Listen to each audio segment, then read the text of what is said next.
Todo mundo sendo gravado. Vou silenciar aqui. Pessoal, por favor, eu estou tentando silenciar todo mundo, mas quem entra e eu ainda não silenciei, coloca o microfone aí no mudo, por favor, para ficar só a minha voz. Todo mundo silencia os microfones. Quando vocês precisarem de falar, vocês falem aqui no chat. Eu respondo vocês. Tá todo mundo vendo essa tela aí do PowerPoint? Faz um sinal de joinha se estiverem vendo. Águida, tá vendo? Vou desilenciar a Águida aqui para ela me ajudar. Agora. Águida, tá vendo a tela aí? Sim. Sim? Tá dando para enxergar Sim. o que tá escrito? Estou. Então tá bom. Então tá todo mundo. Se a Águida consegue ver, todo mundo consegue ver. Vamos lá. Direito das obrigações. Vocês se lembram, afinal, o que é uma obrigação? Conceito de obrigações. Vocês ainda se lembram que é uma obrigação? É uma relação jurídica intersubjetiva, não é? Por que a gente fala que é intersubjetiva? Que é baseado na reciprocidade. Quem não silenciou os microfones, por favor, silencie os microfones para ficar só a minha voz, ok? Estou tentando silenciar, mas toda hora aparece alguém aqui que ainda não está silenciado. Obrigação é uma relação jurídica intersubjetiva baseada na reciprocidade. Vocês se lembram disso? É uma relação que tem um caráter transitório, ou seja, não dura para sempre, estabelecida entre duas pessoas, praticamente, entre credor e devedor. Só um minutinho que eu estou tentando de novo aqui silenciar todo mundo.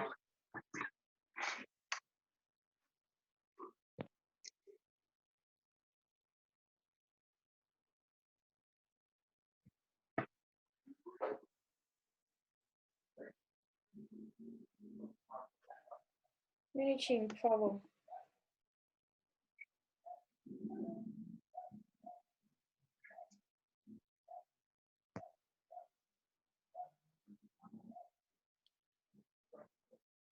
Quem está com o microfone ligado? Estou procurando aqui, peraí.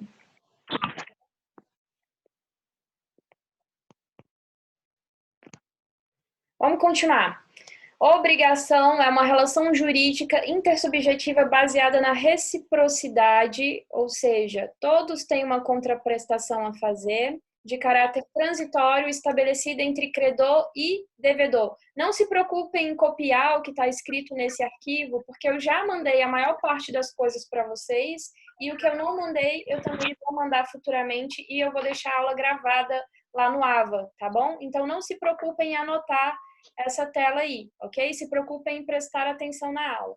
Então, obrigação é uma relação jurídica intersubjetiva baseada na reciprocidade de caráter transitório, ou seja, não é para sempre, estabelecida entre credor e devedor. Lembrando que o credor é o sujeito ativo, não é? E o devedor é o sujeito passivo. Vocês se lembram disso?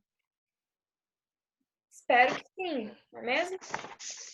A obrigação pode ser positiva ou negativa, e o que garante o adimplemento da obrigação é o patrimônio do devedor. Todo mundo lembra dessa parte? Ninguém esqueceu isso, não é mesmo? Você lembra, Antônio? Faz o sinal de joinha aí para mim. Márcia? Todo mundo lembra, o Elson, todo mundo lembra, Fabiano, que quer emancipar o filho. Olha quem está aqui. Quem é essa pessoa aqui com a camisa do Jack Daniels? Que não estou reconhecendo. Isadora? É você? Então, vamos lá. Conceito de obrigação, vocês já se lembram, né? Vamos passar para a próxima aqui, então. Estrutura básica. Quais são os elementos das obrigações? A gente tem 3 tipos de elementos, não é? Os elementos subjetivos, os elementos objetivos e o elemento virtual. Os elementos subjetivos são credor e devedor, não é? O credor é o detentor do crédito, né? E o devedor é aquele que deve satisfazer o crédito do credor. Os elementos objetivos, a própria prestação, que é o objeto imediato, e o bem da vida, que é o objeto indireto, imediato. E a gente tem o elemento virtual, que é o vínculo jurídico que liga as partes na obrigação. O que mais que a gente viu nas aulas presenciais? Para quem chegou agora ou para quem ainda está boiando, a gente está fazendo uma revisão das aulas presenciais, ok? Agora, então, a gente já sabe o que é uma obrigação, é uma relação jurídica intersubjetiva de caráter transitório entre credor e devedor, temporária, onde o adimplemento é garantido pelo patrimônio do devedor, os elementos subjetivos são credor e devedor, os objetivos é a própria prestação e o bem da vida, e o elemento virtual é o vínculo jurídico. Vocês se lembram que existe uma diferença entre direitos reais e direitos pessoais? Vocês se lembram disso? Façam um joinha para mim. Ixi, ninguém tá lembrando, ou ninguém tá me ouvindo.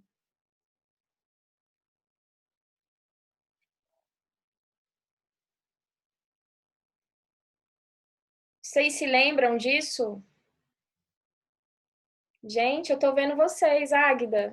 Me socorre, que eu preciso de interação. Você se lembra que direitos reais e direitos pessoais obrigacionais são coisas diferentes? É? A Márcia se lembra. A Márcia vai ser minha assistente daqui pra frente, viu, Márcia?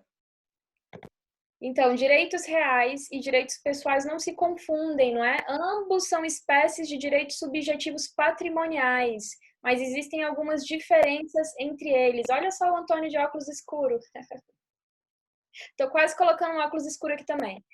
Então, quais são as principais diferenças entre direitos reais e direitos pessoais? Primeira coisa, lá nos direitos reais é uma relação jurídica entre a pessoa e uma coisa, não é? Outra diferença é que lá não existe um devedor, um sujeito passivo determinado, existe um sujeito passivo universal, que é toda a coletividade. Vocês se lembram disso? Se lembra, Márcia?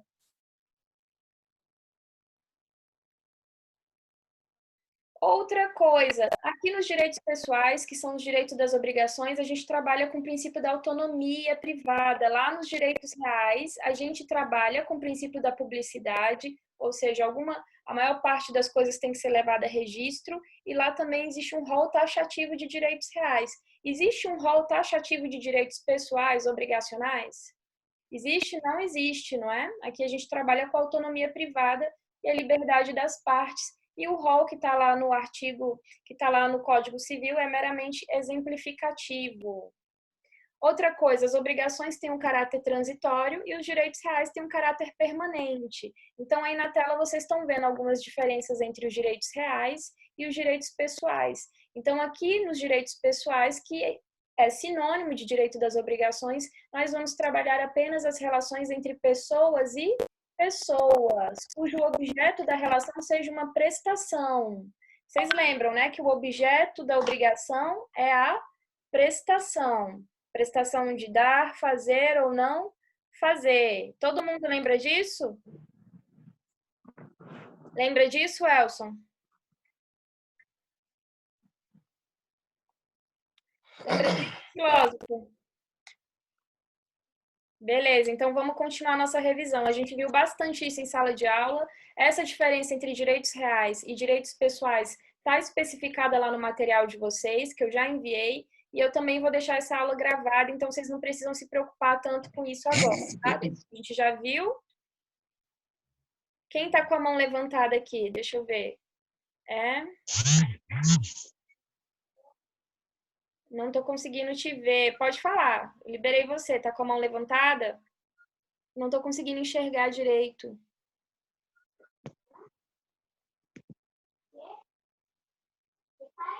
Daqui a pouco a gente se fala, então. Continuando a revisão das aulas presenciais. Ok, direito das obrigações, que é sinônimo de direito pessoal, não se confunde com direitos reais, mas existe uma zona mista, onde algumas coisas podem ter ao mesmo tempo características de direitos reais e características de direito pessoal. É o que a gente chama de obrigações simbióticas ou mistas. Vocês se lembram que existe esse tipo de obrigação mista? Façam um joinha para mim. Se lembram, não é? E aí a gente tem alguns exemplos que a gente aprendeu sobre obrigações mistas ou simbióticas. Aí eu coloquei um exemplo aqui das obrigações próprio terreno. Vocês lembram desse nome?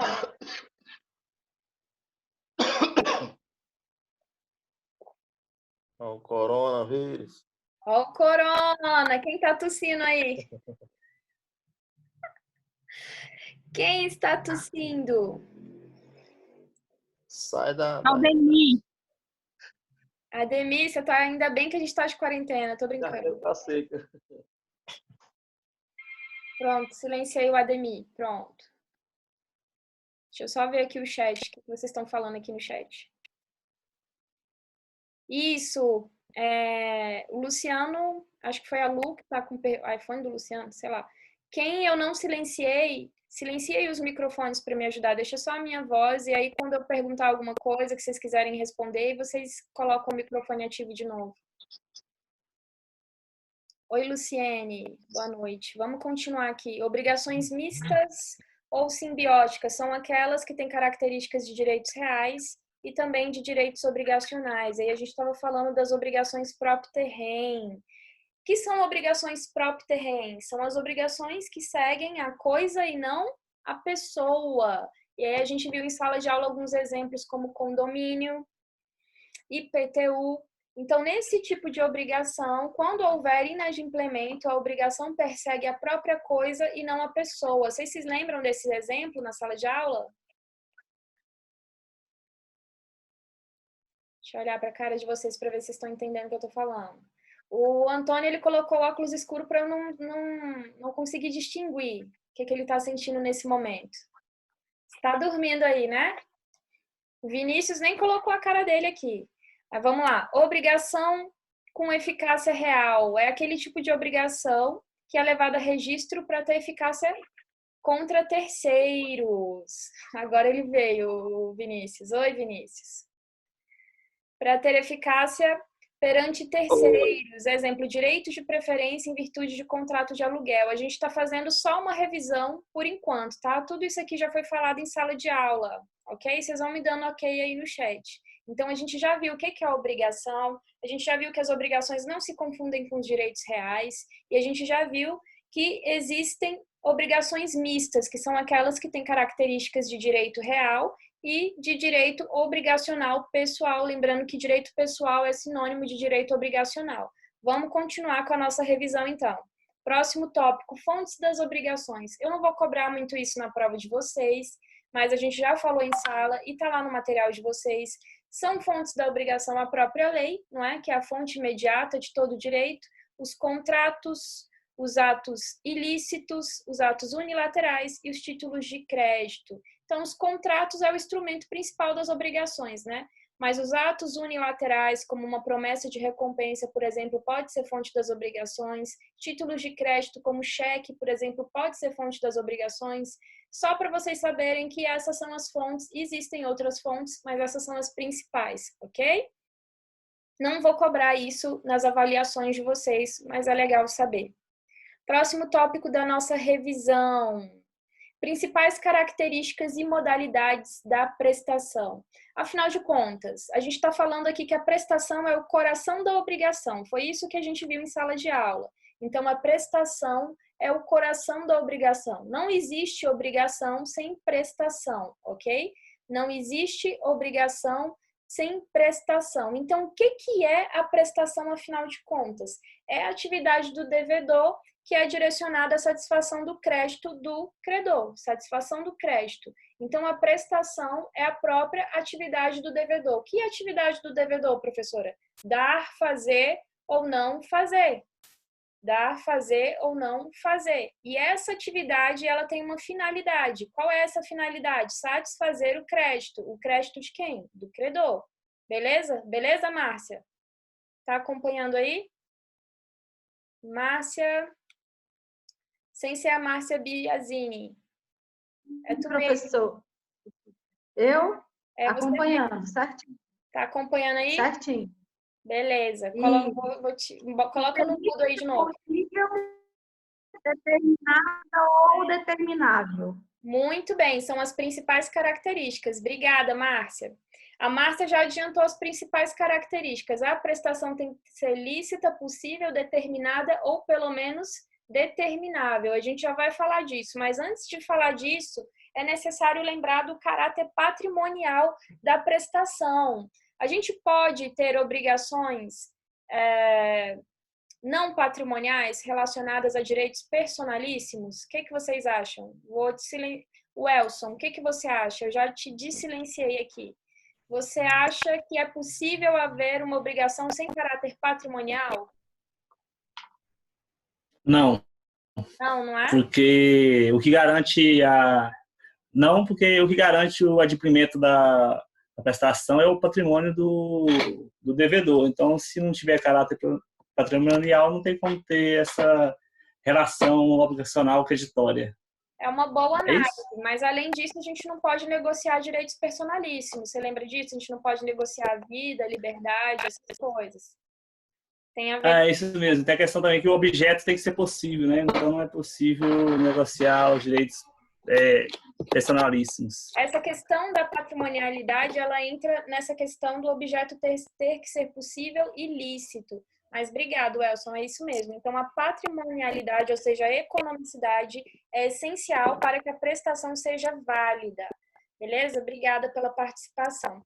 E como a Márcia disse, outras características da prestação, ela tem que ser lícita, possível e determinada. O que é a prestação lícita? É aquela que está de acordo com a lei, aquela que não viola a lei. O que é a prestação possível? Aquela que é possível de acordo com as leis da física. Você não vai se obrigar a dar 50 voltas no globo terrestre em 1 hora, porque isso não é possível, não é?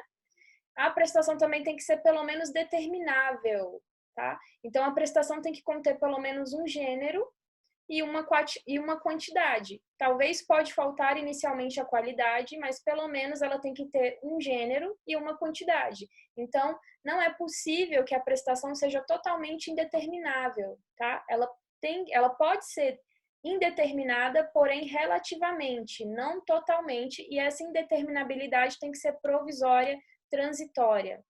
Acabou a luz, Gustavo? Acabou a luz, mas vamos continuar aqui enquanto a gente conseguir. Vamos lá. Próximo tópico da nossa revisão, para quem está boiando, a gente está fazendo uma revisão das aulas presenciais, ok? A gente ainda está na revisão. Então, vamos lá. A gente já sabe o que é uma prestação, uma obrigação, a gente já sabe que existe uma diferença entre direitos pessoais e reais, a gente já sabe que existem obrigações mistas e a gente já sabe as características da prestação, inclusive a gente sabe que a prestação é o objeto imediato das obrigações. Vamos continuar, então, com a nossa revisão. Principais modalidades de prestação. A prestação é o objeto imediato das obrigações. Repetindo, a prestação é o objeto imediato das obrigações. Ok? E a prestação tem a ver com a própria atividade do devedor para satisfazer o crédito do credor. E a gente tem várias modalidades de prestação. Vamos lá, prestação de fato, que pode ser de fato próprio ou de terceiro. Prestação de dar coisa atual e futura e prestação instantâneas e contínuas. A gente já viu isso em sala de aula. Então, aqui é mais uma revisão. Prestação de fato próprio é quando o próprio devedor, ele mesmo tem que satisfazer o crédito, tá? E a prestação de fato de terceiro é quando um terceiro pode realizar a obrigação, um terceiro estranho à relação obrigacional pode realizar uma obrigação, ok? Por exemplo, uma prestação de fato de terceiro, quando o novo adquirente de uma empresa promete não despedir os funcionários, quando o novo adquirente de uma empresa promete continuar com um contrato de fornecedores, por exemplo. Então, a prestação, a satisfação do crédito pode ser feita pelo próprio devedor ou pode ser feita também por um terceiro, ok? Por exemplo, o contrato de fornecimento foi feito entre credor e devedor, mas aí de repente apareceu um terceiro comprando a empresa. Esse terceiro vai se obrigar a continuar mantendo o contrato que o devedor realizou antes com o credor original, ok? Então, a prestação pode ser cumprida pela própria pessoa, o devedor, ou pode ser cumprida também por um terceiro. Lá nas próximas aulas, a gente vai ver a implicação da obrigação poder ser cumprida também por um terceiro, tá bom? Mas é importante vocês saberem que é possível que um terceiro cumpra a prestação. Prestação de dar coisa atual ou futura. Você pode se obrigar a dar algo que ainda não existe? Deixa eu silenciar aqui a Márcia. Márcia, você pode... Isso. Márcia, você pode se obrigar a dar algo que ainda não existe? Não. Pode. A prestação pode ser de coisa futura ou atual. Ah, pode ser futuro. Isso, ainda não Futura, existe. é verdade. É algo futuro. Você pode se obrigar sim a Mas uma coisa tendo futura. uma promessa. Por exemplo, colheita. Isso. Uma colheita. Então, a prestação pode ser atual de algo que já está pronto para ser entregue ou de coisa futura. As prestações também podem ser instantâneas ou contínuas. Por exemplo, instantânea, ela se realiza num ato só, um pagamento à vista. Contínua, pagamento a prazo. Então, você pode ter prestações de coisa atual, de coisa futura, e você também pode ter uma prestação instantânea, que se realiza no mesmo momento, de uma vez só, ou contínua a prazo em parcelas sucessivas, ok? Vocês lembram disso que a gente viu em sala de aula? Márcia já não lembrava. Professora. Então, é que quando você falou que não existe, eu imaginei que a coisa realmente não existiria. Mas, assim, ela é uma coisa prevista para o futuro, né? Ela já é prevista lá no futuro, para eu colher. Isso. Futuramente. Tá bom? Como a colheita, por exemplo. Vamos seguir aqui. Nossa, tá rápida essa revisão. Olha só, a gente já chegou na classificação básica das obrigações. Essa classificação básica, ela leva em conta o quê? Ela leva em conta o objeto imediato da obrigação. Qual é o objeto imediato da obrigação? A prestação. Prestação de dar, fazer ou não fazer. Prestação que pode ser positiva ou negativa. Prestação positiva, dar, fazer. Prestação negativa, não fazer. Então, esse quadro que está aí na tela, vocês estão enxergando o quadro? Está enxergando, Márcia? Tá ok?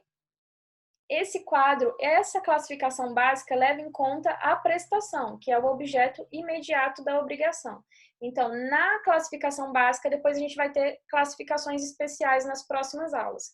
Mas na classificação básica, a gente tem as obrigações positivas, as obrigações negativas. Dentro das positivas, a gente tem a obrigação de dar. Dentro da obrigação positiva de dar, a gente tem a obrigação de dar coisa certa, dar coisa incerta e de fazer. E a obrigação negativa é a obrigação de não fazer, ok? Então, o que a gente falou até agora aqui na nossa reunião e nas aulas presenciais? A gente falou o conceito de obrigação, a gente falou diferença entre obrigação e direitos reais, a gente falou o que são obrigações mistas, a gente falou características da prestação, a gente falou sobre os elementos estruturais. Quais são os elementos estruturais vistos até agora? Subjetivos, objetivos e virtual. Subjetivos, credor e devedor. Objetivos, prestação e o próprio bem da vida. E virtual, o elo que liga as partes na obrigação. Ok? Essa foi uma revisão do que a gente viu até agora. E se eu não me engano, os próximos aqui a gente também viu um pouco em sala de aula. A gente chegou a ver obrigações de dar em sala de aula, não vimos? Não tem isso no caderno de vocês?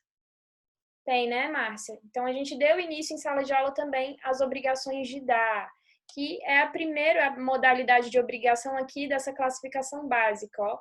Estamos em obrigações positivas na modalidade dar. E dentro de dar a gente tem coisa certa e incerta. Então, vamos agora para as obrigações de dar. Todo mundo atento, ninguém boiando, né? Vamos falar agora de obrigações positivas na modalidade dar. Ok, Isadora? Manda um joinha aí. Tá me ouvindo? Deixa eu dar uma olhadinha. Vinícius, além de estar comendo, tá me ouvindo aí? Tá beleza? Valdir, tudo bem? Gustavo? Caroline? Ademir, é você? E David. E você, o último aqui de óculos? Não estou enxergando direito. Vamos continuar então. Obrigações de dar. Obrigação de dar é uma obrigação positiva e dentro dela nós temos mais duas subespécies, né? Nós temos dar coisa certa e dar coisa incerta. E a gente viu dentro de sala de aula algumas questões referentes às nomenclaturas de dar, entregar e restituir. Quando a gente fala de dar, nós estamos falando de transferir a propriedade da coisa. Quando a gente fala de entregar, a gente está falando de transferir a posse ou detenção. E quando a gente fala de restituir, a gente está falando de devolver ao credor algo que era dele e que por algum motivo, essa coisa estava com o devedor e ele tem que restituir, tá? Vamos começar então nas obrigações de dar coisa certa na modalidade dar e entregar. Só um minutinho. Antes da gente começar as consequências específicas de dar, entregar ou restituir, vamos falar algumas coisas genéricas sobre a obrigação de dar coisa certa. O que seria a obrigação de dar coisa certa? Quando você se obriga a dar uma coisa certa, você se obriga a dar uma coisa específica, totalmente especificada pelo gênero, pela quantidade e pela qualidade. Não falta mais nada para que essa obrigação esteja completa. Então, a obrigação de dar coisa certa, ela já está totalmente especificada pelo gênero, pela qualidade e pela quantidade. Ela já está completa. Aí eu coloquei alguns exemplos aí. Vocês estão conseguindo ver os exemplos? Por exemplo, dar ou entregar ou restituir um carro da marca X, da placa X, do ano X. Então, a gente está falando de obrigação de dar coisa certa e eu ainda estou falando de questões genéricas. Então, dar coisa certa na modalidade dar, entregar, restituir. Então, você tem que dar, entregar ou restituir algo totalmente determinado. Por exemplo, dar o carro tal, entregar o carro tal, restituir o carro tal, dar o animal tal, entregar o animal tal, restituir o animal tal. Entenderam? Então, a coisa já está bem especificada. Por exemplo, animal reprodutor bovino da raça Nelore, do peso de tantas arrobas e tudo mais. Então, quando uma obrigação é certa, seja ela de dar, entregar ou restituir, ela já está totalmente especificada pelo gênero, não esqueçam disso, gênero, qualidade e quantidade. E algumas coisas surgem nesse tipo de obrigação de dar, entregar ou restituir. Primeira questão, o credor não está obrigado a aceitar coisa diversa do que ele pactuou, ainda que mais valiosa. Vocês se lembram dessa regra? O credor, nas obrigações de dar coisa certa, não é, Welson? Não está obrigado a aceitar outra coisa que não a que ele pactuou no título da obrigação, ainda que isso seja mais valioso do que ele tinha combinado. Então, o credor, quando ele espera receber algo na modalidade coisa certa, ele quer aquilo que ele pactuou no título e ele não é obrigado a receber outra coisa, ainda que essa outra coisa seja mais valiosa. Onde que está isso? Isso está lá no artigo 313. Eu estou aqui com o meu Código Civil aberto, mas para facilitar a nossa aula, para não ter que sair dessa tela, alguém pode abrir o Código Civil aí e abrir nesses artigos para a gente ir colando aqui no chat, para o pessoal ir acompanhando? Alguém pode me auxiliar? Daqui a pouco, se alguém quiser colar aí para mim no chat o artigo 313, eu agradeço. Enquanto a pessoa procura aí e cola, vamos seguindo aqui com a aula. Outra regra das obrigações de dar coisa certa. O princípio do acessório segue o principal.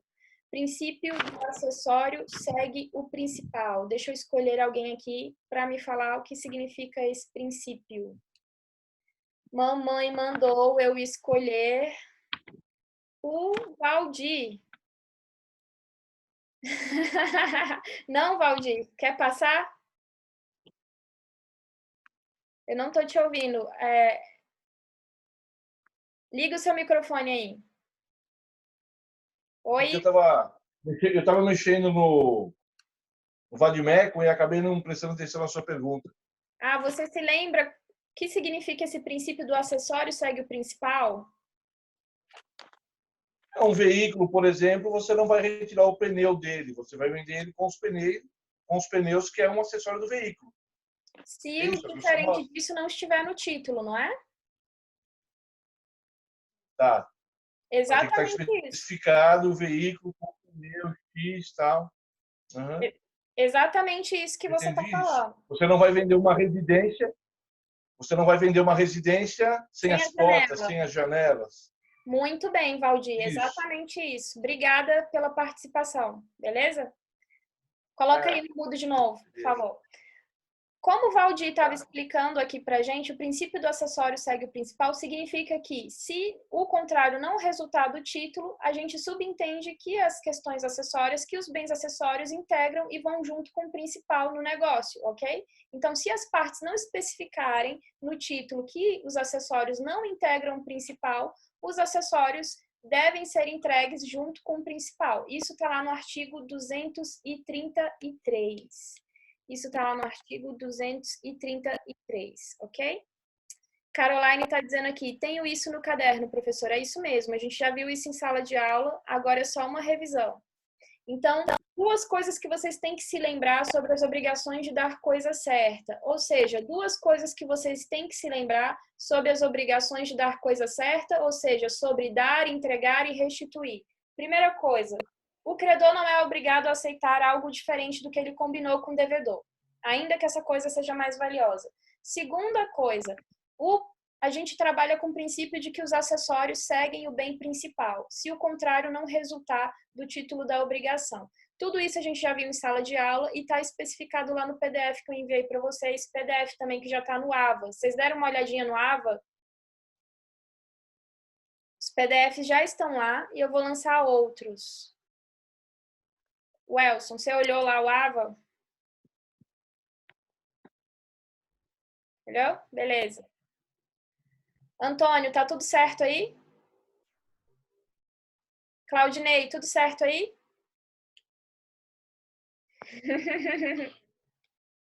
Todo mundo, vamos lá.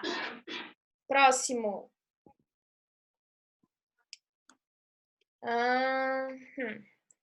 Consequências da perda ou do perecimento antes da tradição nas obrigações de dar coisa certa, nas espécies dar e entregar. A gente vai falar de restituir daqui a pouco. Olha só, dentro das obrigações de dar, nós temos dar, entregar e restituir. Antes da gente falar das consequências no âmbito das obrigações de restituir, a gente vai começar pelas espécies dar e entregar. O que a gente vai falar agora? Muita atenção que isso é um pouco difícil, é um pouco decoreba, mas aos poucos a gente vai entendendo. A gente vai falar agora sobre as consequências da perda ou do perecimento da coisa antes da tradição, nas obrigações de dar, na modalidade dar e entregar, ok? Todo mundo atento aí? Primeira coisa, nós temos que diferenciar perecimento ou perda, que são sinônimos, de deteriorização. Então, perecimento ou perda não é a mesma coisa que deteriorização. Perecimento ou perda não é a mesma coisa que deteriorização. Deixa eu falar aqui com o nosso filósofo. Filósofo, você quer participar? Pode ser. Pode falar. Qual foi a pergunta, professor? A pergunta é, você se lembra a diferença entre perda e deteriorização? A perda você perde mesmo, não tem mais. E a deteriorização é quando ela sofre algum prejuízo. Isso. Ela perde o valor, mas a coisa ainda existe, não é? A prestação ainda pode ser cumprida. Muito bem. Obrigada, David, pela participação. O David lembrou a diferença entre perda e deteriorização. Ele explicou que na perda, a coisa que é o objeto da prestação não existe mais. Já na deteriorização, há apenas uma perda de valor. A coisa ou a prestação ainda existe, ainda pode ser cumprida, ok? Mas ela perdeu um pouco do seu valor. Antes da gente falar das hipóteses de deteriorização, que é só a coisa foi estragada, mas ainda existe, nós vamos falar das hipóteses de perda ou perecimento. Perda e perecimento são sinônimos, ok? Perda e perecimento são sinônimos. Então, vamos falar das consequências da perda ou do perecimento antes da tradição ou pendente condição suspensiva nas obrigações de dar, nas espécies dar ou entregar. Então, a gente está falando de dar ou entregar coisa certa. Quando nós temos uma hipótese de dar ou entregar coisa certa, e essa coisa se perde antes da tradição, o que acontece? Vai depender, não é? Vai depender de quê? vai depender se houve culpa ou não do devedor. Então, vamos falar agora da perda da coisa nas obrigações de dar ou entregar sem culpa do devedor. Quando o devedor tem que entregar algo ao credor ou dar algo ao credor e a coisa se perde antes que ele faça essa entrega. E aí, quem vai suportar esse prejuízo? Quem vai suportar esse ônus? Então, perda sem culpa do devedor antes da tradição. Perda sem culpa do devedor antes da tradição ou pendente condição suspensiva. Lembrando, o que é uma condição? Condição é um evento futuro e incerto, não é? É algo que vai acontecer lá na frente e a gente não tem certeza se vai acontecer. Então, perda da coisa antes da tradição sem culpa do devedor. O que acontece? Quem vai suportar esse ônus? Primeira coisa, quando não há culpa do devedor, a obrigação se resolve para ambas as partes e o proprietário, aquele que não havia finalizado a alienação, vai suportar o ônus. Então, a coisa se perde para o dono. Perda sem culpa, a obrigação se resolve e o devedor ele não tem que pagar a indenização por perdas e danos, porque ele não agiu com culpa, ok? Então, quem vai sofrer o prejuízo é aquele que não finalizou a alienação, a entrega, ok? Todo mundo me ouvindo?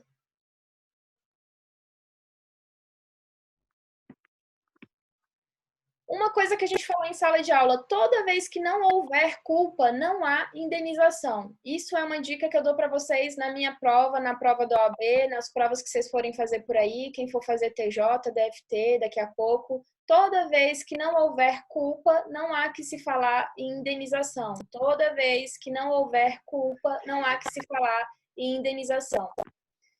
Então, na obrigação de dar ou entregar, quando a coisa se perde sem culpa do devedor, a obrigação se resolve para todas as partes e não há necessidade de indenização por perdas e danos. Muito bem, Antônio, anota tudo aí. Antônio tá topper ali, prestando atenção em tudo. Perda com culpa do devedor.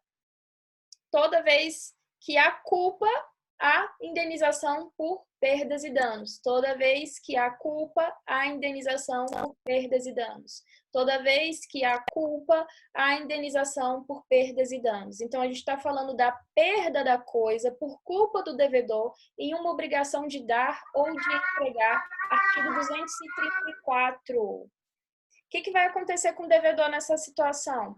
Ele vai responder pelo equivalente, ou seja, pelo valor da coisa, mais perdas e danos. Então, quem suporta a perda nesse caso foi aquele que causou o dano. Então, a gente está falando de culpa, a gente está falando de indenização e a gente está falando também de pagar o valor equivalente à coisa. Então, você paga o equivalente à coisa porque a coisa não existe mais, como o David lembrou, a coisa não existe mais, não tem como você entregar a coisa porque ela se perdeu, então você vai pagar o preço equivalente dela, mais perdas e danos porque você agiu com culpa. Onde que está isso? Lá no artigo 234. Vamos seguir aqui, então.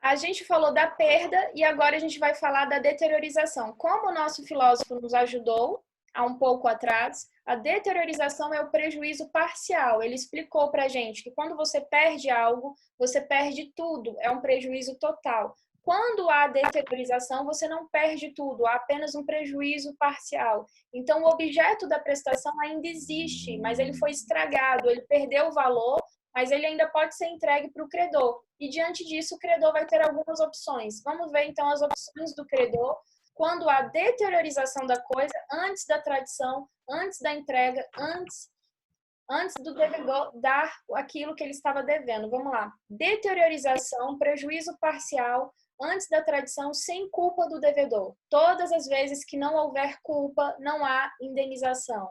Todas as vezes que não houver culpa, não há indenização. Então, nesse caso de deteriorização sem culpa do devedor, o credor pode escolher entre resolver a obrigação ou aceitar a coisa abatido o seu preço.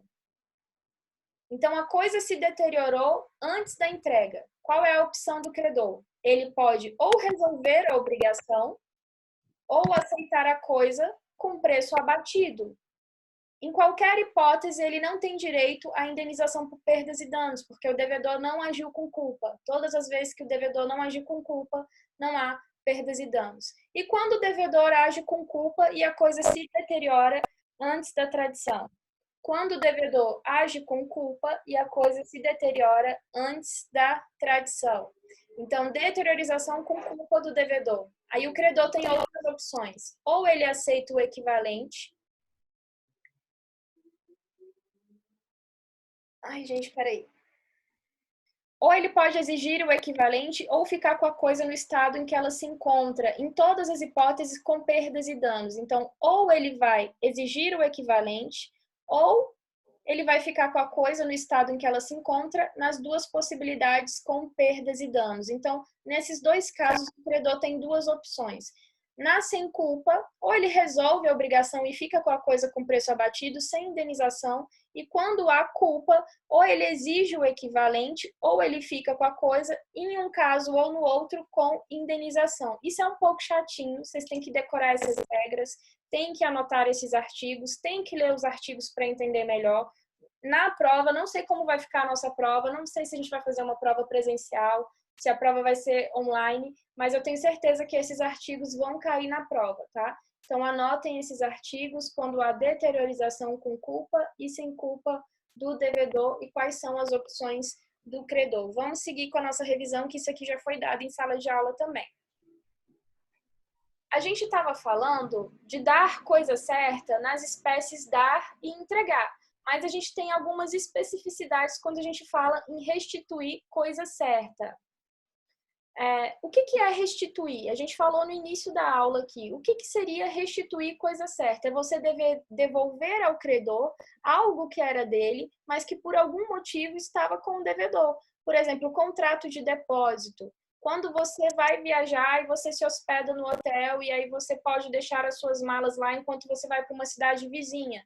Você deixa os seus bens depositados lá naquele hotel. E quando você volta, você vai fazer o quê? Vai ter a restituição dos seus bens. Então, o hotel se torna devedor para restituir os seus bens.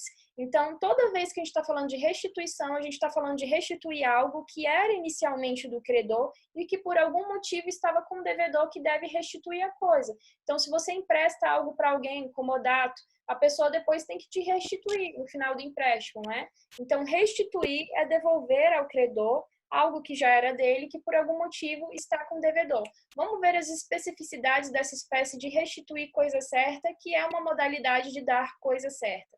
Vamos lá. Quando houver perda ou prejuízo total antes da restituição, perda, que é a mesma coisa que prejuízo total, antes da restituição. A gente volta na velha questão em perda com culpa ou perda sem culpa do devedor. Quando não há culpa, né, a obrigação se resolve sem perdas e danos. Quando há culpa, o devedor responde pelo equivalente mais perdas e danos. Então, a gente está falando de perda, a coisa não existe mais. Se não houve culpa, a obrigação se resolve pronto, sem indenização. Se houve culpa e não é mais possível restituir, o credor pode pedir o equivalente mais perdas e danos. Mais uma vez, vocês percebem que toda vez que não há culpa, não há indenização, e toda vez que há culpa, há indenização e provavelmente o equivalente, ok? Próximo. Continuamos aqui na atividade de restituir coisa certa. A gente falou da perda, agora a gente vai falar da deteriorização, que é o prejuízo parcial, e a gente está falando especificamente da modalidade restituir coisa certa.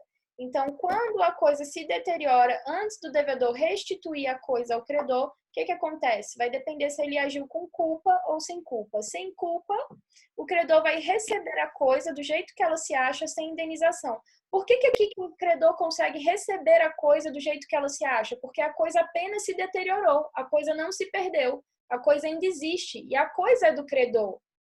Lembram que a coisa desde o início era do credor, que ela estava com o devedor temporariamente? Então ela vai ser restituída ao credor do jeito que ela se acha e o devedor não vai ter que pagar nenhuma indenização porque ele não agiu com culpa. Lembrando que agir com culpa é agir com imprudência, negligência ou imperícia, ok?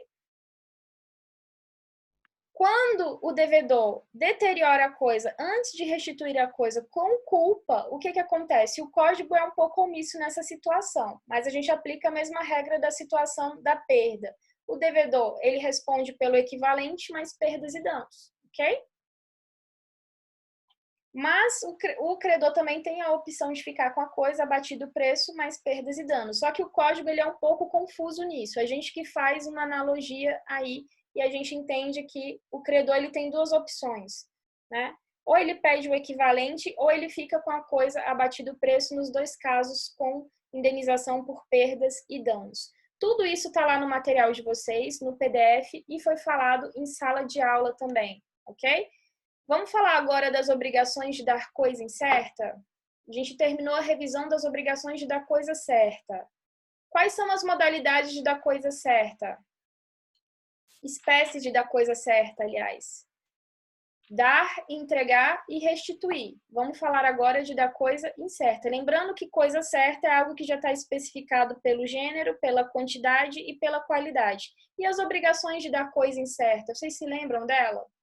São obrigações genéricas, não é? Indicadas pelo menos pelo gênero e pela qualidade. Vou repetir.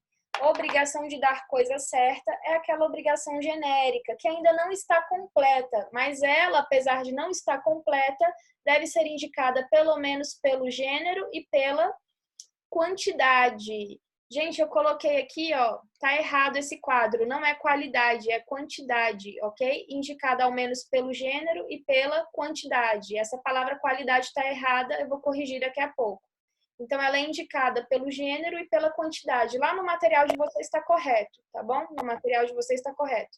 Onde que está isso? Artigo 243. As obrigações de dar coisa incerta, elas são indicadas pelo menos pelo gênero e pela quantidade.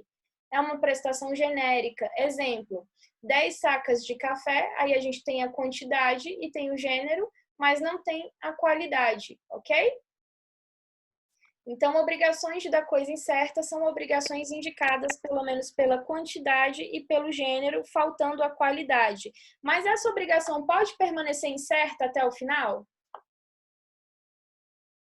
Deixa eu procurar minha assistente Márcia aqui. Márcia, ativa o microfone. Você acha que a obrigação pode permanecer incerta até o final? Eu acredito que ela pode até incerta até o final. Não.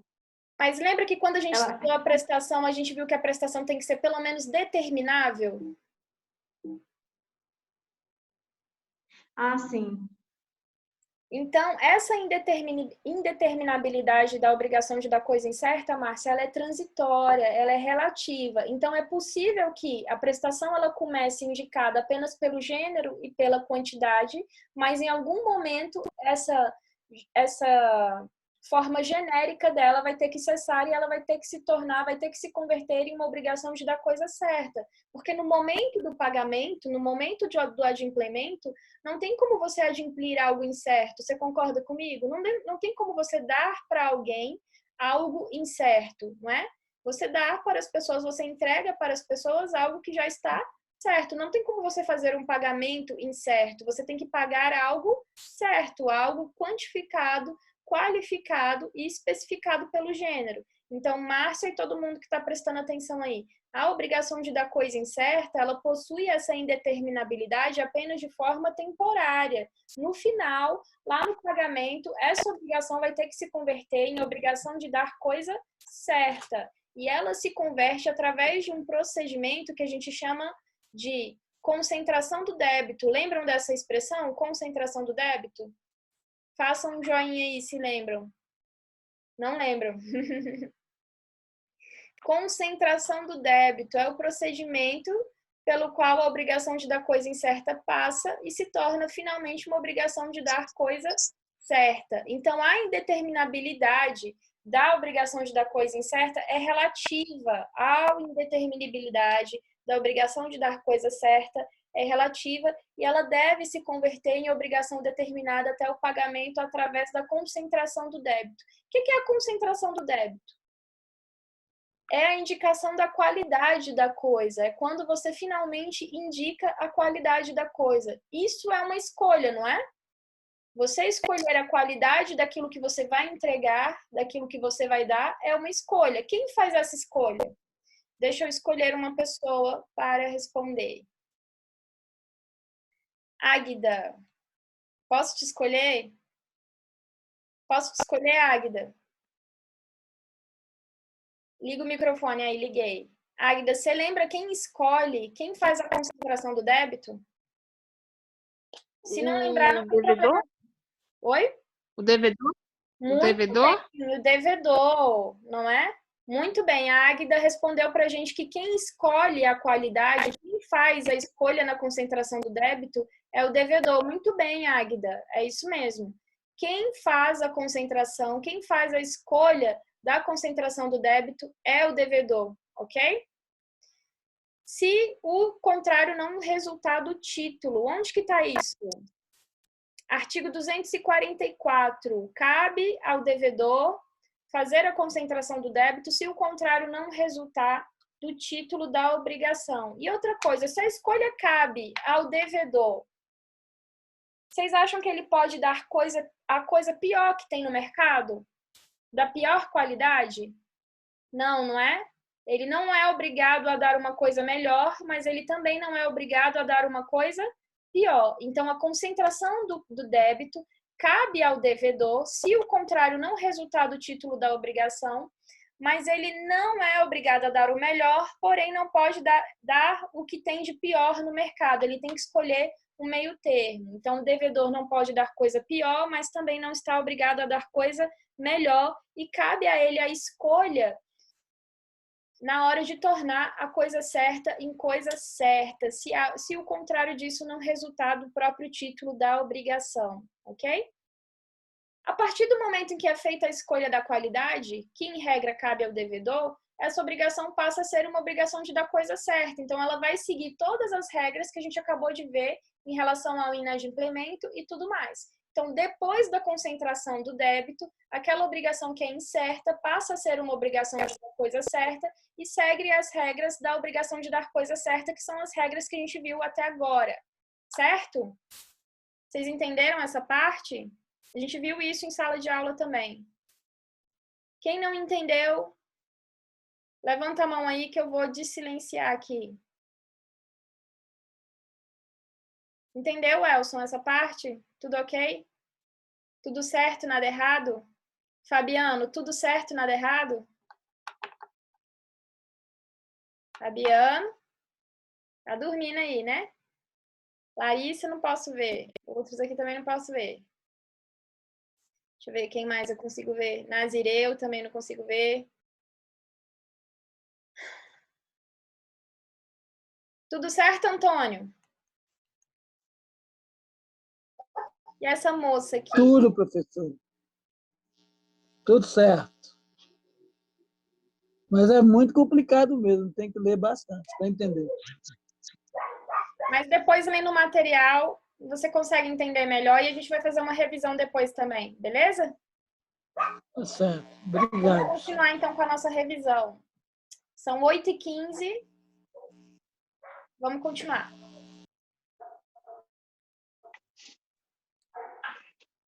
Só um minutinho. Obrigações de fazer.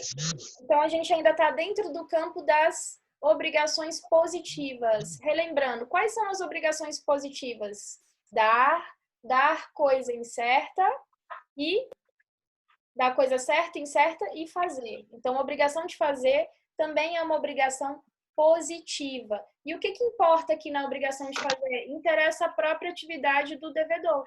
Então, aqui a gente está falando da própria atividade do devedor e não de uma coisa a ser entregue ou a ser restituída. A gente está falando da atividade mesmo, do comportamento do devedor. A gente não está falando de entregar algo, de dar algo ou de restituir algo. Nós estamos falando de fazer, de realizar uma atividade, beleza? A gente ainda está dentro das obrigações positivas. Dependendo da possibilidade do serviço, dessa atividade ser feita pelo próprio devedor ou por terceiro, a gente tem aí obrigações ou prestações fungíveis e infungíveis. Prestações fungíveis e infungíveis. Gustavo, tá me ouvindo, Gustavo? Liga o microfone aí. Tô ouvindo. Você lembra a diferença entre prestação fungível e infungível? É com culpa e sem culpa? Não. Quando uma prestação é fungível e quando uma prestação é infungível, significa o quê? Me situa aí, professora. Eu tô lembrado, não. Não tem problema. Não tem problema, Gustavo. Quando a gente tem falar? obrigação... Posso falar? Quem tá falando? Valdir. Oi, Valdir. Pode falar, que eu não tava vendo aqui seu quadradinho. Pode falar, Valdir. Ajuda a gente aí. Ajuda o Gustavo. A prestação ela é fungível quando outra pessoa pode fazer essa prestação. Muito bem. E Tá. ela é infungível? Infungível quando só você pode fazer. No caso, um personal trainer, a professora Tainara, por exemplo, é infungível. Outra professora poderia estragar. Ai, nossa, peraí, eu quero... Quando isso aí, vocês né? quiserem elogiar alguém que vocês gostem, vocês podem falar assim, você é infungível. Significa o quê? Que você é... Se eu falar para minha esposa, é uma semana de sofá. Você fala para Márcia que ela é infungível? Às vezes eu falo, ela me coloca no sofá. Eu não... Mas Acho obrigada. que ela não entendeu o significado da palavra. Obrigada pela colaboração, Valdir. É isso mesmo. Valdir falou para a gente a diferença entre a prestação ser fungível ou infungível, ok? Ele explicou o quê? Que quando a prestação é fungível, ela pode ser feita, realizada por outra pessoa. Quando a prestação for infungível, ela só pode ser realizada pelo devedor. Então, por exemplo, você contrata o show da Ivete Sangalo. Só quem pode fazer o show da Ivete Sangalo é a própria Ivete Sangalo. Então, aí a gente tem uma obrigação de fazer infungível. Quando a obrigação é fungível, ela pode ser feita por qualquer pessoa. Então, você contrata alguém para ligar, por exemplo, a NET na sua casa. A NET pode mandar qualquer funcionário ligar que a obrigação de fazer vai ter sido feita, vai ter sido realizada. Não precisa ser um funcionário específico. Qualquer funcionário da NET, capacidade... Antônio, pode falar, Antônio. Qual a sua dúvida?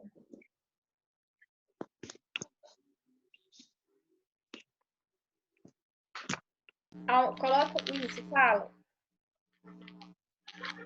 Bom, então, infungível é personalíssimo, né? O caráter, né? Nossa! E infungíveis é não personalíssimo. Exatamente. Nossa, que termo sofisticado que você utilizou. Termos técnicos e adequados. Parabéns. Vamos todo mundo bater palma para o Antônio. Arrasou, Antônio. Exatamente. O Antônio está falando que quando a prestação for infungível, significa que a obrigação é personalíssima, só pode ser cumprida pela pessoa determinada no título da obrigação. Antônio, você arrasou, cara. Você está estudando? Tá estudando aí na quarentena? Tá mandando ver? Você foi top agora. Ganhou uma estrelinha. Plim, plim, plim, plim.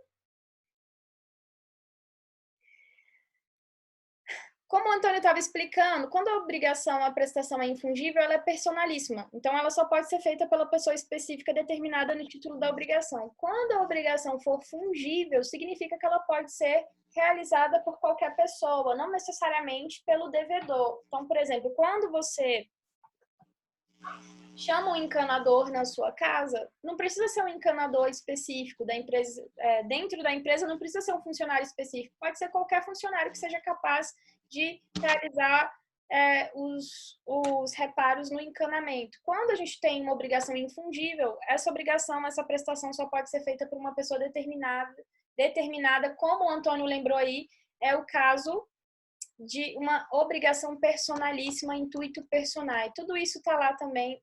Não sei, acho que isso aqui ainda não está no material de vocês, está no material que eu vou enviar a partir de agora, ok? Então, a prestação fungível está lá no 249. Inclusive, quando a obrigação de fazer for fungível, ou seja, ela pode ser realizada por outra pessoa, né? Ela pode ser realizada por qualquer pessoa. No caso de inadimplemento, o que o credor pode fazer? Vocês lembram? Uma opção do credor nas prestações fungíveis. O que o credor pode fazer no caso de inadimplemento?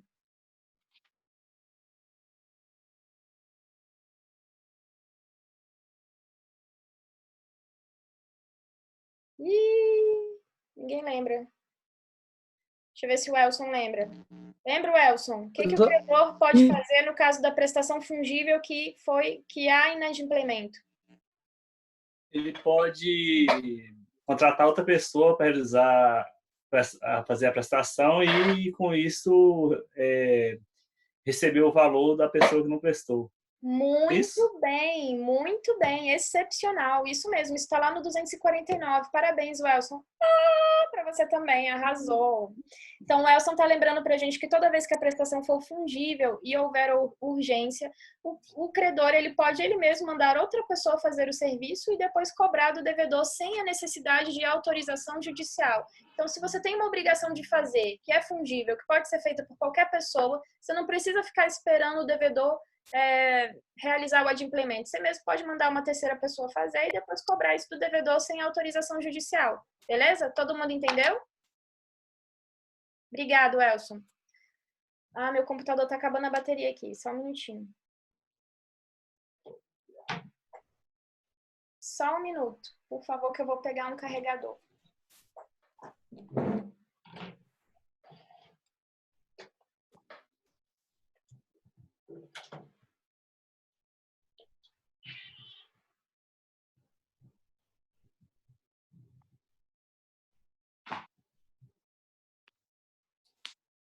Isso. Deixa eu ver.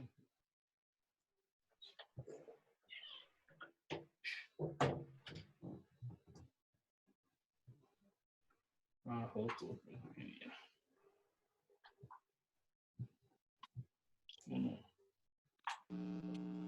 Hoje vai ter intervalo, né? Tem que tomar uma sucupira. Hoje vai ter intervalo? Ah, com certeza tem que ter, né?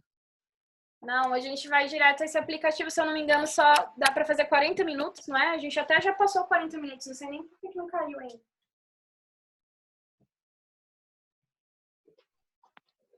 Ei, vocês viram que eu não estou de pijama. Vamos continuar aqui. Obrigações de fazer. Quando a gente tem uma obrigação de fazer e é o descumprimento, e essa obrigação ela não pode ser realizada por outra pessoa, e é o descumprimento, às vezes até pode ser realizada pela outra pessoa, mas o tempo de fazer já se foi, já se passou. Então, assim, a oportunidade de fazer não volta mais. E aí a gente tem a questão com culpa ou sem culpa. Então, toda vez que você tem uma obrigação de fazer e ocorre o inadimplemento da obrigação sem culpa do devedor, o que acontece? A obrigação se resolve sem perdas e danos, é bastante simples. Então, por exemplo, a obrigação de fazer, você contrata um malabarista para animar a festinha do seu filho, né? Você contrata um malabarista para animar a festinha do seu filho. E aí ele estava se deslocando no dia da festa, ele vai e sofre um acidente, um caso fortuito, um evento fortuito alheio à vontade dele. Então, ele é atropelado, por exemplo. Ele teve culpa de não comparecer à festa? Ele tinha uma obrigação de fazer. Qual era a obrigação do malabarista? Era estar na festa para animar as crianças, mas ele não cumpriu a sua obrigação por um evento alheio à sua vontade, que foi o atropelamento dele. Então, nesse caso, ele não teve culpa. Então, o que acontece? A obrigação se resolve, a obrigação se extingue para todas as partes, sem perdas e danos. Então, você vai suportar aquele momento que você não teve um malabarista lá para animar as crianças e você não tem direito à indenização. Alguém colou aqui para mim, deixa eu ver aqui quem foi. O Elson colocou artigo 249, o que a gente estava falando sobre o terceiro poder executar o serviço no caso das obrigações fungíveis. Se o fato puder ser executado por terceiro, será livre ao credor mandá-lo executar às custas do devedor. Muito bem, é isso mesmo. Deixa eu só minimizar aqui. Professora? Oi, quem tá falando? David. Oi, David. Diga. Eu acho que o melhor exemplo no atual cenário é os shows, né? Que não foram realizados por causa do coronavírus. Ah, muito bem lembrado. Houve culpa nesse caso? Não. Não houve culpa, então não há perdas e danos, a obrigação se resolve. É claro que ninguém vai enriquecer ilicitamente, né? Você pode pedir o equivalente de volta, mas você não tem direito à indenização por perdas e danos. Muito bem, David, muito bem lembrado. A gente está falando do descumprimento da obrigação de fazer. Tá me chamando, Wellington? A gente está falando do descumprimento da obrigação de fazer quando não há culpa. E aí o David, ele citou o exemplo dos shows que não estão acontecendo por conta do Covid-19. O Covid-19 é um evento alheio à vontade dos artistas, não é? Muito alheio, porque eles estão reclamando aí que eles estão perdendo dinheiro. Então, se o show não ocorreu, não foi por culpa dos artistas, foi por conta da quarentena, das restrições pelas quais nós estamos passando, e aí a obrigação vai se resolver sem perdas e danos, ok? A obrigação é extinta sem perdas e danos. É claro que nesse caso as pessoas vão receber o dinheiro de volta, se já pagaram, porque não pode haver um enriquecimento ilícito, mas não haverá indenização por perdas e danos. E o descumprimento com culpa, quando a pessoa age com negligência e imperícia. Voltando lá no caso do malabarista, que eu dei o exemplo, quando ele foi atropelado. Se o malabarista, ele, antes da festa, ele se embriaga, ele bebe além da conta e ele vai dirigir e ele acaba causando um acidente. Por conta desse acidente, ele não chega ao evento que ele deveria participar, que ele deveria animar. Ele agiu com culpa? Sim, porque ele foi imprudente, não é?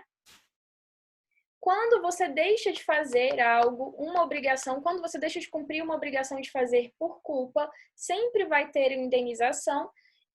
E se não for possível mais cumprir a prestação, você também vai ter que pagar o preço equivalente, ok? Só que aqui a gente tem uma situação. Você pode obrigar as pessoas a fazer as coisas?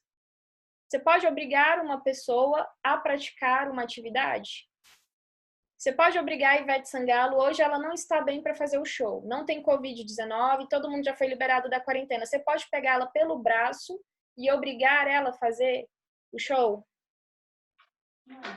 Não, né? Porque a gente trabalha em todo o direito com o princípio da dignidade da pessoa humana. Então, intangibilidade da vontade humana. Então, se você pactuou uma obrigação de fazer com alguém e a pessoa não quer cumprir, você não pode simplesmente obrigar ela, nem pela via judicial, a fazer o comportamento que ela não quer realizar. Então, a gente tem que tomar muito cuidado nessa hora. E como que o inadimplemento, então, pode ser cumprido? Tudo se resolve praticamente em perdas e danos. Quando a gente fala de obrigação de fazer que não foi satisfeita, a gente está falando sempre de perdas e danos. Há algumas tutelas específicas, como, por exemplo, o juiz aplicar multa pelo descumprimento, isso é possível, mas você não pode, de forma alguma, obrigar a pessoa coercitivamente a fazer aquilo que ela não quer. Ela pode até pagar uma multa por esse descumprimento, mas você não pode obrigar a pessoa a fazer algo que ela não quer. Intangibilidade da vontade humana. Isso aí está lá no artigo 248. Quando vocês estiverem estudando execução no processo civil, vocês vão estudar melhor as tutelas específicas possíveis nesse caso, como imposição de astrentes, que são multas pelo descumprimento, por a pessoa não estar fazendo aquilo que ela tinha se obrigado a fazer, mas jamais a gente vai ter uma tutela específica que obrigue, de fato, a pessoa a realizar um comportamento que ela não quer. A gente pode até estipular multa, né, pela omissão da pessoa, mas jamais obrigar ela a fazer aquilo que ela não quer. Então, o descumprimento da obrigação de fazer sem culpa não tem indenização e o descumprimento com culpa tem indenização e é possível também algumas tutelas específicas, embora não seja possível obrigar a pessoa a fazer aquilo que ela não quer, ok? Deixa eu ver o que mais aqui. Onde nós estamos? Obrigação de não fazer. Então, a gente terminou as obrigações positivas. Quais são as obrigações positivas? Obrigação de dar. E aí, dentro de dar, nós temos entregar, fazer, não é? Obrigação de dar coisa certa, obrigação de dar coisa incerta, obrigação de fazer. E agora nós entramos na modalidade negativa de obrigação, que é a obrigação de não fazer. O que seria a obrigação de não fazer? A gente falou brevemente sobre isso na sala de aula, acho que a gente não entrou tanto nesse assunto.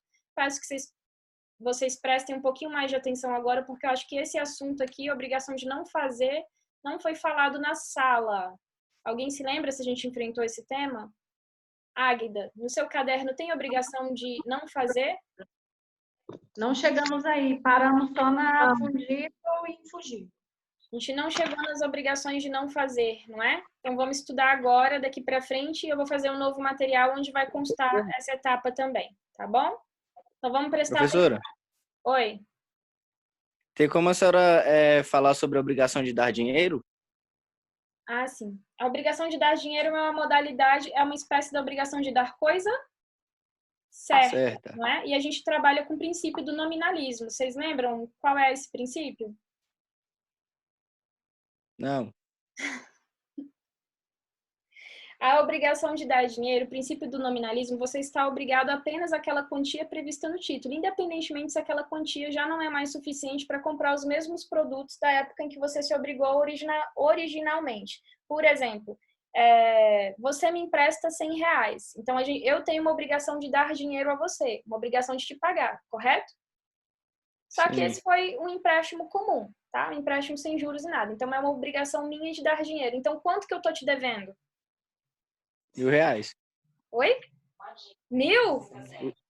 100. R$100. Você me emprestou em abril do ano passado e eu vou te pagar agora em abril desse ano. Quanto que eu tenho que te entregar? Por esse princípio. R$100, porque é uma obrigação de dar dinheiro. E aqui não estamos falando de escala móvel, tá? A gente não está falando de escala móvel que corrige distorções. Deixa eu ver se eu entendi. Exemplo, eu vendi um carro em 2005. Esse carro eu vendi no valor de R$1.000. Esse carro, em 2020, ele está com um valor menor, porém eu tenho que receber o dinheiro o mesmo dinheiro do mesmo valor que eu cobrei, entendeu? Exatamente, é o princípio do nominalismo. Você vai receber aquilo que está no título. Muito bem, independentemente se o valor já não é mais o mesmo, entendeu? Independentemente se aumentou, se diminuiu, a gente segue o princípio do nominalismo. Para que tenha juros, correção, essas coisas, a gente tem que aplicar a escala móvel, que vocês vão aprender no semestre que vem em contratos. Mas é exatamente esse exemplo que você deu é legal, porque o carro valia mais e agora ele vale menos. Mas como é uma dívida em dinheiro, pelo princípio do nominalismo, você ainda tem o direito de receber aquilo que estava no título. É isso mesmo. É isso mesmo que você está falando. O carro já não tem mais o mesmo valor, mas você tem direito a receber aquilo que está no título, pelo princípio do nominalismo. Então, a obrigação de dar dinheiro é uma espécie de obrigação de dar, ok? Obrigação de dar ou de entregar, ok? Outra coisa, obrigação de dar dinheiro é diferente de dívida de valor. Vocês lembram o que é dívida de valor? Lembro. Quem lembra aí? Quem foi que falou lembra? Não tem por objetivo o dinheiro em si, mas um valor econômico expresso, né? Muito bem, quem está falando? É Márcia? Isso, Márcia. Achei você. E aí, como exemplo, a gente pode a pensão alimentícia, né? Exatamente. Nossa, tá toda estudiosa, nerd aí, caderno completo. Exatamente isso. A dívida de valor, ela não leva em consideração a quantia em si, mas o valor econômico, não é? Aí a gente deu aí o exemplo das prestações de alimentos, das dívidas alimentares. Então, enquanto que a dívida de valor não importa mais se aquele valor que foi pactuado originalmente perdeu o seu valor ou não, já nas dívidas de valor, a gente se importa sim com essas distorções, porque a gente está falando, por exemplo, nos alimentos do necessário para a pessoa poder conseguir viver e sobreviver. Muito bem, Márcia. Um ó para você. São muito inteligentes. Eu não vou cobrar a obrigação de dar dinheiro na prova de vocês, tá? Mas é importante vocês saberem esses conceitozinhos para o próximo semestre, quando vocês forem estudar contratos, e também quando vocês forem estudar processo civil. Mas na minha prova não vai cair. Tá? Mas é legal saber. Obrigada, Gustavo, por nos lembrar das obrigações de dar dinheiro. Beleza? Por nada. Alguém quer falar alguma coisa? Não? Vamos seguir, então. Estamos falando de obrigação de não fazer. O que seria obrigação de não fazer? Ela também está relacionada com a própria atividade do devedor. Também está relacionada com o comportamento do devedor. Só que, enquanto nas obrigações de fazer você espera um comportamento positivo, uma atividade de fato a ser realizada, aqui nas obrigações de não fazer, a gente está falando de um comportamento de abstenção, um comportamento omissivo do devedor. Por exemplo, não construir acima de determinada altura. É uma obrigação de não fazer? Muito bem. Não ligar o som no condomínio depois das 10 da noite, o som alto, é uma obrigação de não fazer? Então, quando a gente está vendo uma obrigação de não fazer, a gente está falando de um comportamento omissivo, de uma abstenção, de algo que o devedor deve se abster de fazer, ok? E o descumprimento? Descumprimento sem culpa. Quando o devedor ele descumpre uma obrigação de não fazer sem culpa, ele não agiu nem com imprudência, nem com imperícia, negligência, imperícia e imprudência. Ele não agiu com nenhuma dessas causas. O que acontece? O que acontece? A obrigação se extingue sem perdas e danos. Onde que está isso? Lá no 250 do Código Civil. Então, a obrigação de não fazer, descumprimento sem culpa. A obrigação se resolve, a obrigação se extingue sem perdas e danos. Professor, como é que alguém pode descumprir uma obrigação de não fazer sem culpa? Ele não podia fazer, mas aí ele foi lá e fez sem culpa. Como é que ele faz algo sem culpa? Por exemplo, você não pode construir um muro em determinada altura, tá? Você tem um contrato para isso. Só que aí vem a administração do local onde você mora, muda algumas coisas relacionadas à estrutura e aí você é obrigado a construir o muro, para você estar dentro das normas do novo padrão da cidade. Então, você não teve culpa, foi um evento alheio à sua vontade. Você tem que obedecer à administração. Então, nesse caso, você construiu o muro, você não teve culpa, ok? Quando não há culpa, não há indenização e a obrigação se resolve. É bem semelhante às outras hipóteses de descumprimento de obrigação de dar, de restituir, de entregar, ok? Descumprimento com culpa. Quando você vai lá, você não pode fazer algo, mas você faz, o que acontece? E você age com culpa e consciência do que você está fazendo. Se não for possível o desfazimento, tudo se resolve em perdas e danos. Então, você fez, já era. Por exemplo, você ligou o som depois das 10. Tem como voltar no tempo e não ter ligado? Não? Por exemplo, tem uma pessoa, você mora num condomínio, em apartamento, e o seu vizinho, ele tá com um parente doente, né? Está sofrendo lá, e aí você faz a maior festa depois das 10 da noite. Você descumpre a obrigação de não fazer festa depois das 10 da noite, em horário de semana, dentro do apartamento. Tem como voltar atrás e não fazer essa festa? Já foi feito, não tem como desfazer. Então, a única coisa que resta ser feita é indenizar as pessoas que foram afetadas pelo seu descumprimento com perdas e danos. Então, se não é possível o desfazimento, a única coisa possível é o quê? Perdas e danos. Mas e se ainda for possível o desfazimento daquilo que você não deveria ter feito? Por exemplo, você não deveria ter construído o muro, mas você construiu. Ainda é possível desfazer esse muro? Sim. Se não for afetar toda a estrutura da casa, enfim, dos imóveis, é possível. E aí a gente tem uma tutela específica. Qual que é a tutela específica que o juiz vai aplicar nesse caso? Vai mandar você demolir o muro, não é? Se você não demolir, ele vai mandar alguém demolir por você e vai cobrar de você. Isso é uma tutela específica que vocês vão aprender lá em processo civil. Mas, além da tutela específica, que é o desfazimento da coisa, por exemplo, o desfazimento do muro, você também tem a possibilidade de perdas e danos. E a gente fica falando aqui direto de perdas e danos, é algo que vocês vão aprimorar lá em responsabilidade civil, mas quando eu falo perdas e danos, vocês conseguem ter noção do que seria perdas e danos? Vocês ainda não viram isso, vocês vão ver nos próximos semestres dano material e dano moral. Mas, basicamente, é o dano material, aquilo que você perdeu, aquilo que você deixou de perder, e o dano moral, aquilo que te afetou psicologicamente. Então, quando uma pessoa constrói um muro acima de determinada altura, ela pode causar ao outro tanto um dano material, quanto um dano moral, quanto os dois. E tudo isso é perdas e danos. Vocês vão aprofundar perdas e danos nos semestres específicos, lá em responsabilidade civil. Então, no descumprimento com culpa, quando ainda há possibilidade de desfazer o que o devedor fez, pode haver uma tutela específica, mais perdas e danos. Quando não há possibilidade do desfazimento, apenas perdas e danos. E quando não há culpa do devedor, a obrigação se extingue sem perdas e danos. Essa matéria, ela não é difícil, mas as nomenclaturas dos tópicos são muito parecidas e às vezes confundem a gente e parece que surge uma necessidade de a gente ficar decorando as coisas. Só que isso é uma impressão inicial. Depois que vocês começam a ler o material, a ler os livros e a gente fazer a revisão, vocês vão entendendo que é possível entender sem decorar. Mas querendo ou não, vocês têm que ler bastante para entender. Então, eu já mandei a maior parte das coisas para vocês por PDF, mas algumas coisas vocês ainda não receberam, como, por exemplo, obrigação de fazer, obrigação de não fazer, obrigação de dar. Eu vou fazer um novo PDF para vocês. Olha aí, o que vocês queriam agora vai acontecer, né? Eu falei que não ia fazer mais material, lembra? Agora eu vou ter que fazer, não é? Eu vou fazer, vou disponibilizar lá no AVA.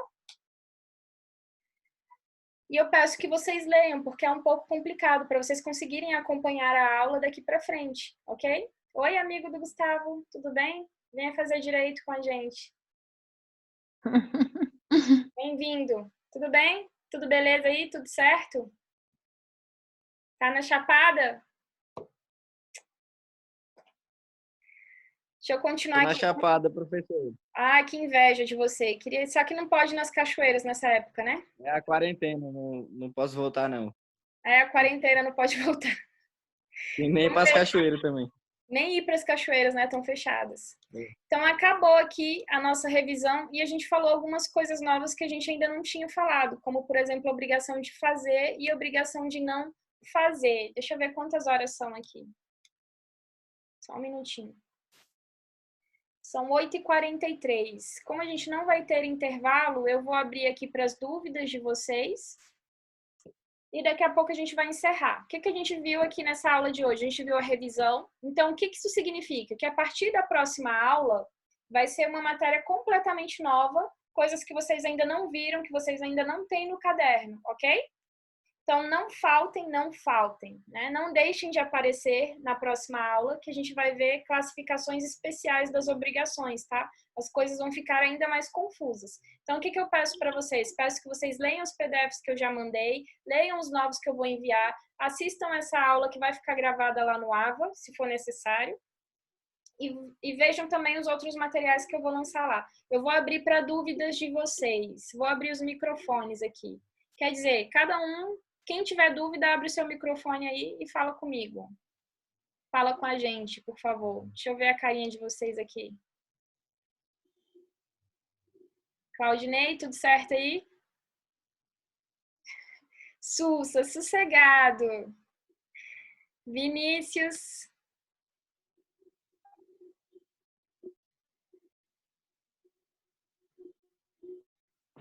Boa noite, professora. Tchau. Até a próxima. Quem tá me dando tchau? Eu, Valdir, tem que sair fora. Valdir e Márcia, muito obrigada pela presença. Espero vocês semana que vem, tá bom? Tá, foi boa a aula, parabéns. Dúvida? Não tem nenhuma dúvida? Não, nenhuma. Não. Sem tudo já. Obrigada pela participação. Boa noite. Boa noite. Tchau. Quem está falando? David? Boa noite, professora. Tchau. Boa noite, Márcia. Na próxima semana. Márcia também está indo embora, mas já vai me abandonar. Não, vamos ficar aqui conversando. Você ficou tão bem explicado, professora, que eu entendi tudo. Boa noite, até a próxima aula. Mas a aula foi... Peraí, não vai embora não. A aula foi boa, Márcia, então... Ótima, excelente. E você, Antônio? A aula foi boa? Obrigada. Muito boa, professora. Valeu pra caramba. Boa noite, até a próxima. Mas você já está indo embora, calma.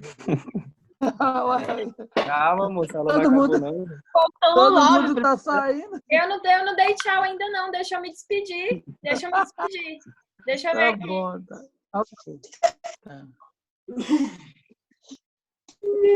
Vinícius, você tem alguma dúvida, Vinícius? Vinícius estava sumido da aula presencial. Vinícius não tem nenhuma dúvida. Vou dar uma chance para vocês. Welson, tudo certo? Como é que eu faço para ver o rosto de todo mundo? É como... Oi, eu tava falando da senhora. Quase tudo certo? Quem foi que falou que tá quase tudo certo? Foi eu. É como a senhora disse, é muita coisa para lembrar, né? Às vezes você tem que memorizar e tudo. E eu fiquei com dúvida. Não. Esse dia eu estava estudando, não sei se eu vi alguma coisa na Rádio Justiça, que a pessoa, por exemplo, pega um veículo emprestado, né, de alguém, ele tem a obrigação seria restituir, né? Restituir, Isso. isso. Obrigação Isso. de dar na espécie restituir. Isso, na espécie restituir. Aí eu lembrei até do caso do óculos, que a senhora tinha pegado para guardar Não lembro disso, não! Que a senhora disse que ia ter que comprar outro para ele, né? Mas eu estava vendo que, na verdade, no direito civil não tem essa obrigação, né? Porque não foi por culpa que você perdeu o óculos. Foi por culpa minha. Como é que eu vou provar que foi não foi culpa minha? Eu fui o quê? Imprudente. É negligente? Tava lá, tinha bebido um pouco e perdi o óculos da pessoa. Tá. Não tinha pegado essa parte da bebida. Foi desatenção. Não. Então, assim, mas no caso do veículo é o seguinte, quando o veículo é furtado, né, a pessoa não tem a obrigação de pagar o valor do veículo para quem pegou emprestado, certo? Por que ela não tem obrigação de pagar nesse caso? Porque é um evento fortuito, não é? Isso, porque não teve culpa. Não teve culpa, é algo alheio. Isso. Mas no caso do óculos eu tive culpa porque eu sou uma tonta desatenta. Mas... tá. Eu pensei que não. Falei assim, não, professora, bota a culpa na bebida. Então, exatamente, fui imprudente, né? Não podia ter bebido. Não pode colocar a culpa na bebida, né? Não foi forçado. Né? Não, a bebida não tem nada a ver, professora. A bebida não tem nada. A bebida você assumiu a culpa. Eu assumi a responsabilidade. Professora, o Antônio coloca a culpa da bebida, o Antônio não gosta. Ô, professora. Mas alguém tem vocês entenderam? Só um minutinho. Vocês entenderam o que o Elson estava falando, o exemplo que ele estava dando? Por exemplo, do carro furtado? Eu queria fazer uma pergunta exatamente complementando essa linha de raciocínio do Elson aí. Vai, Robert. Porque agora, como fica a situação se o carro era financiado? Aí, porque tem pessoas parece que ganhando na justiça e outros não, porque alegam que o carro é financiado, eu estou com a responsabilidade dele, mas ele foi roubado e a culpa não é minha.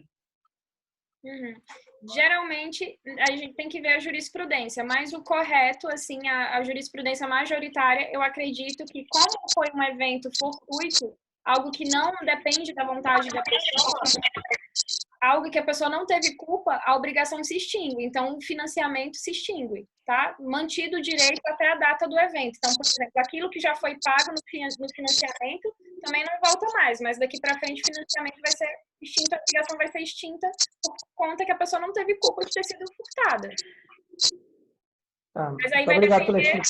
Mas aí vai depender do caso específico, das situações específicas de cada caso. Mas, em regra, se a pessoa realmente não teve culpa, por exemplo, um assalto à mão armada, a pessoa tem como reagir? Ainda que o carro tivesse sido emprestado, você é dono do carro, você pode fazer com o carro o que você quiser, você pode emprestar para quem você quiser. Né? Independente do carro estar com você ou não, se ele foi roubado à mão armada, não tem nem como você, nem como a pessoa que estava com o carro reagir a isso. Então, você consegue provar, independentemente do carro estar com você ou não, o resultado teria sido o mesmo, o carro teria sido roubado, ok? Muito obrigado. Eu estou vendo essas situações, eu estou vendo algumas situações onde estão sendo questionadas isso na justiça, né? Tem pessoas ganhando, outras não, acho que vai cada caso. É porque depende das situações específicas de cada caso, mas se a pessoa realmente não teve culpa, se ela realmente foi vítima de um roubo à mão armada, não tem como ela continuar pagando financiamento de algo que ela perdeu sem culpa, ok? Tem muita gente na primeira prestação já tem esse azar, e tem 5 anos de prestações aí, é a empresa cobrando. Muito obrigado aí. Aí é muito abusivo, né? Aí é um evento fortuito, é algo alheio à vontade da pessoa que perdeu o carro porque foi roubada. Mas a gente tem que ver a jurisprudência. Luziane, certo? Luziane. Ai, meu pai. Tudo certo? Oi. Tudo. Alguma dúvida? Tchau, professora. Até a próxima quinta. Então, tchau, queridos. Muito obrigada. Até a próxima aula. Fiquem atentos aos materiais que vão ser lançados, ok? Beleza, Águida? Quem tiver dúvida, Falou, boa noite, até mais. boa noite. Quem tiver dúvida pode ficar e falar comigo. Quem não tiver mais, boa noite e até a próxima. Boa noite. Tchau, Ok, gente. boa noite. Até a próxima. Pra todo mundo. Professora também. Tô com muita saudade de vocês. Espero que a gente se veja em breve, ok? Pessoalmente. Obrigada pela participação. Vou ficar olhando vocês aqui até vocês se despedirem de mim. Boa noite. Tchau, professora.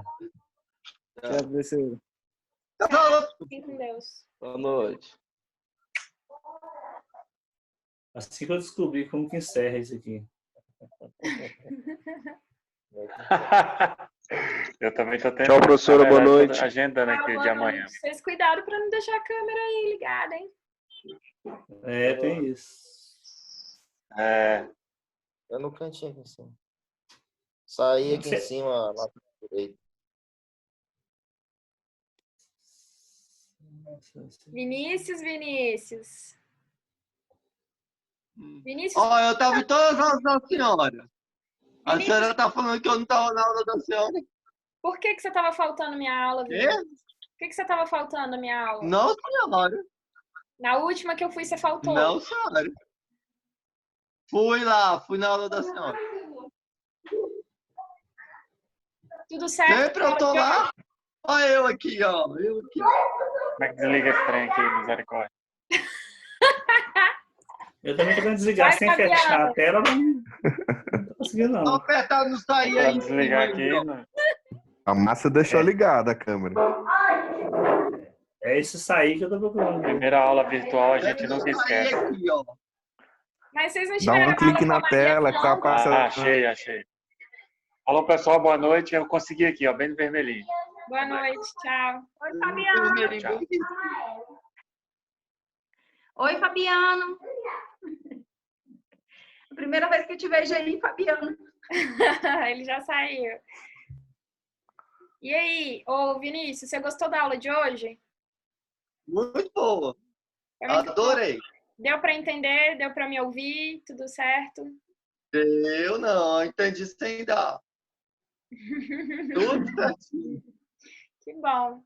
Então tá, gente. Obrigada pela participação. Obrigada, David, aí pela participação. Márcia. Valeu, professor. A prova podia ser assim também, online. A prova vai depender dessa quarentena. Não sei se a gente vai fazer online ou se a gente vai conseguir fazer presencial. Tudo vai depender, ok? A gente vai se Professora, falando. o Não, Ava tá... daqui pro ano que vem a gente sai. O negócio não é brinquedo, não. Fala, David. O Ava já tá funcionando direitinho, porque ontem eu tentei entrar e não tava conseguindo. Você não conseguiu entrar nenhuma vez? Não. Então, para olhar os materiais, os PDFs, eu acho que já está funcionando. Mas o que deveria estar funcionando, o que não está funcionando, é a gente fazer o que a gente está fazendo aqui pelo Zoom. Porque era para a gente estar fazendo isso lá no Ava. Mas a gente está tendo que fazer no Zoom porque não está comportando todo mundo online ao mesmo tempo lá. Mas para verificar os PDFs e os videozinhos que eu vou deixar lá, vou deixar o link desse vídeo também. E outros vídeos que eu vou fazer também gravados eu vou deixar lá. E aí você tem que verificar se você vai conseguir acessar, tá bom? Mas para verificar os PDFs, beleza, eu acho que já está funcionando legal. Professora, a professora Mariana ontem disponibilizou para o Gustavo e o Gustavo encaminhou no nosso grupo. Assim fica legal para a gente, porque assim, raramente eu estou acessando e estou conseguindo pegar material lá.